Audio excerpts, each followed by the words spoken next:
Hola, ¿cómo están? Buen día. El día de hoy vamos a hablar acerca del coronavirus.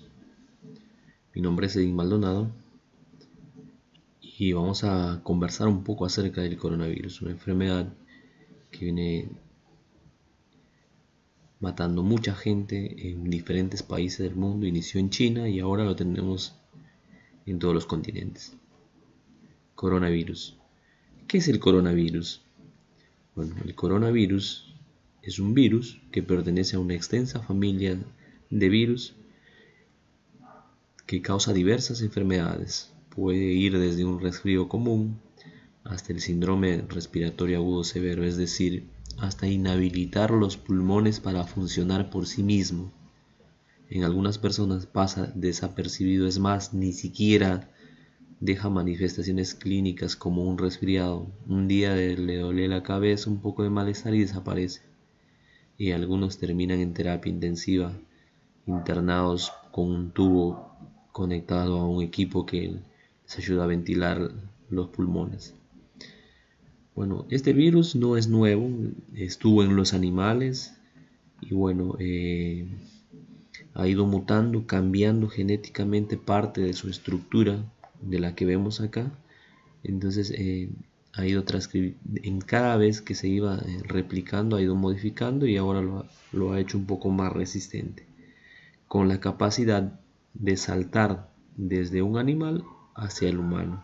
Era un virus que habitualmente afectaban a los animales. El origen, como ustedes saben, hay mucha controversia acerca del origen, el consumo de los murciélagos, de serpientes, también lo han atribuido a otros tipos de animales, pero en realidad está todavía en materia de investigación. Si bien es cierto, se han encontrado en los murciélagos, en los camélidos y en otros animales. Entonces, de dónde saltó hacia el humano probablemente sea de esas hipótesis que tiene, ¿no? ¿Dónde se origina el virus? ¿Dónde empieza a saltar a las personas? En Wuhan, en una provincia en China, en un mercado se supone que donde se vendía comidas exóticas, y empezaron a ver los primeros síntomas de la enfermedad. Se habla con evidencia desde diciembre, pero se presume de que se ocultó información y que ya había casos en noviembre, y como no conocían la enfermedad es que no se catalogó como coronavirus, ¿no? Hablábamos del coronavirus, de que es una cepa no es muy desconocida que digamos. Esta es la séptima variación genética del virus. Inició en Wuhan, lo denominaron coronavirus por la especie de corona que tiene el virus, y también es conocido como nuevo coronavirus o neumonía de Wuhan por la enfermedad que afecta a los pulmones, ¿no? La Organización Mundial de la Salud, después de reunir muchas evidencias, juntar a todos los especialistas, el 30 de enero se reúne en Ginebra, Suiza, y declara una emergencia sanitaria, porque había muchos afectados, muchos muertos en China. Y bueno, se reunieron todos los especialistas de las Américas y de todo el mundo, y determinaron por la curva que se iba presentando que iba a haber muchas muertes, muchas enfermedades. Entonces lo determinaron catalogar como una emergencia sanitaria, ¿no? Y así se declaró la emergencia global para que cada uno de los países pueda tomar conciencia y pueda prever de que sus sistemas de salud puedan dar respuesta a esta emergencia. Entonces, como no había tratamiento y no había vacuna, lo que tendrían que hacer es buscar las medidas de cómo prevenir o mitigar, impedir que llegue el virus a causarnos daño, o mitigar una vez que el virus está en circulación, que sea el menor daño posible. Entonces, bueno, la OMS ha declarado muchas veces emergencias, de la sexta vez que declara emergencia sanitaria, así que no es la primera vez, es la sexta vez, pero esta emergencia global ha diezmado en las últimas emergencias, ha sido la que más muertes ha causado, ¿no? en las últimas. Las manifestaciones clínicas pueden ir desde secreción nasal, dolor de cabeza, tos, dolor de garganta, la característica fiebre de más de 38 grados centígrados, le duele el cuerpo, le duelen los huesos, está con malestar general, la neumonía, que es la afectación de los pulmones, la cual en algunas personas puede haber dificultad para respirar. Ahora, en gran cantidad de Buenos Aires y las provincias, donde hay circulación libre del virus, entonces solamente con que tenga fiebre y dolor de garganta, fiebre y malestar general, fiebre y dificultad para respirar, se cataloga como un sospechoso de COVID y tendría que entrar a cuarentena. Se le toma la muestra y aguardar los resultados. Si por ahí tiene alguna dificultad respiratoria, entonces recién ese paciente tendría que ir al hospital para ser atendido. Entonces, esas son algunas de las imágenes de donde probablemente se gestó el origen.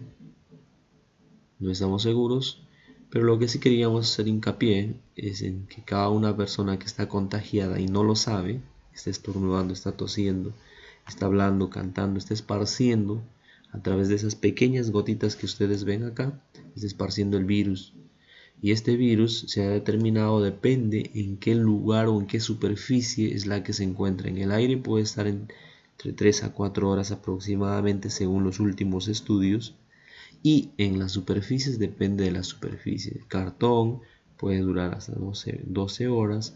Sobre superficies plásticas, gomosas, puede incluso llegar hasta 24 horas. En las porosas como que se esconde ahí, se absorbe y menos tiempo. Va a depender de qué tanto tiempo está expuesto como por ejemplo al sol, ¿no? Para que se seque y se inactive también, o qué tiempo está expuesto a las soluciones antisépticas como la lavandina, el alcohol en gel, el alcohol medicinal y otras sustancias, el jabón líquido.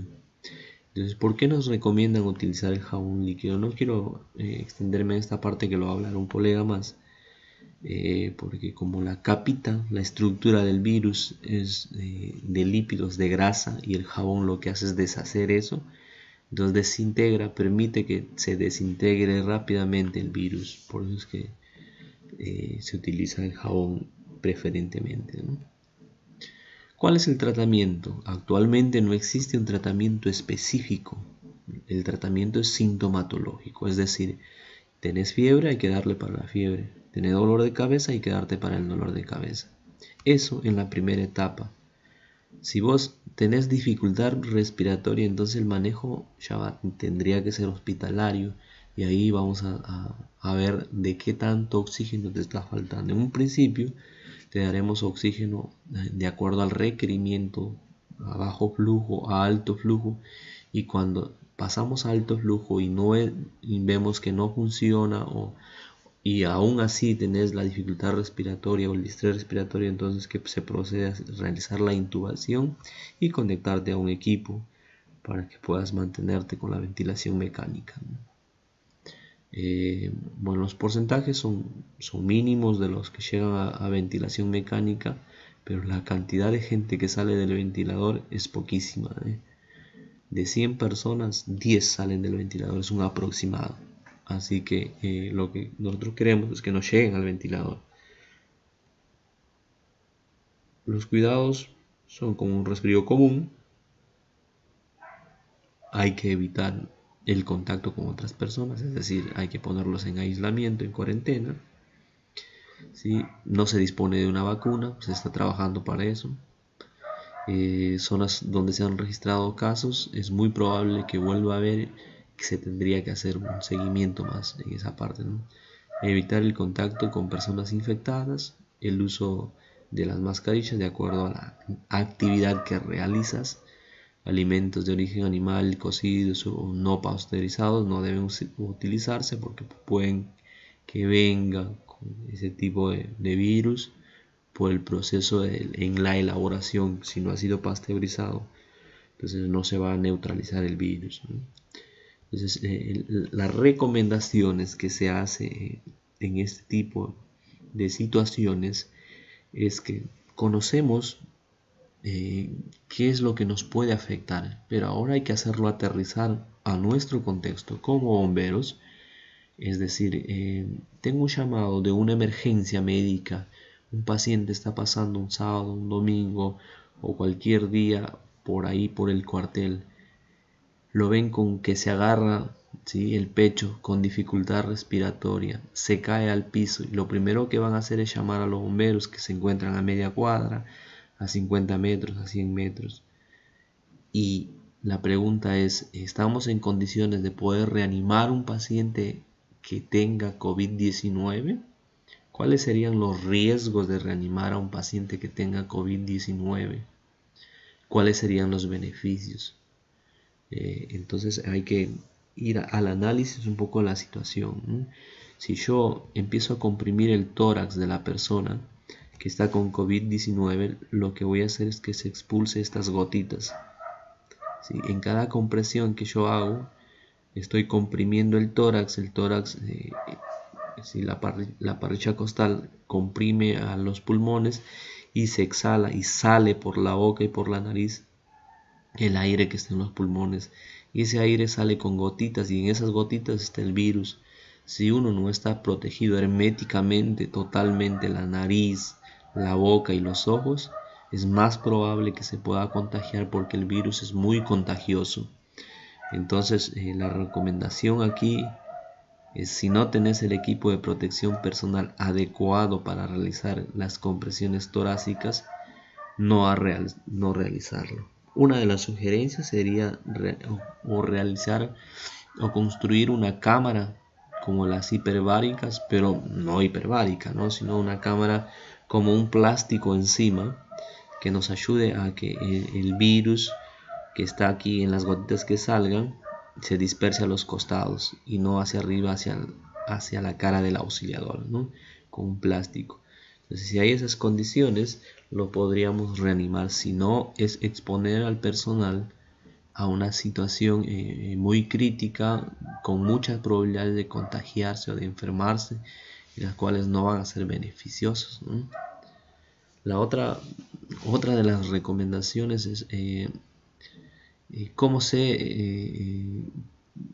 cómo debo actuar. Por ejemplo, estoy en una casa, me llaman una casa de una persona que se olvidó la cocina prendida, la hornalla prendida con la olla ahí con alimentos, y eso desencadenó un incendio.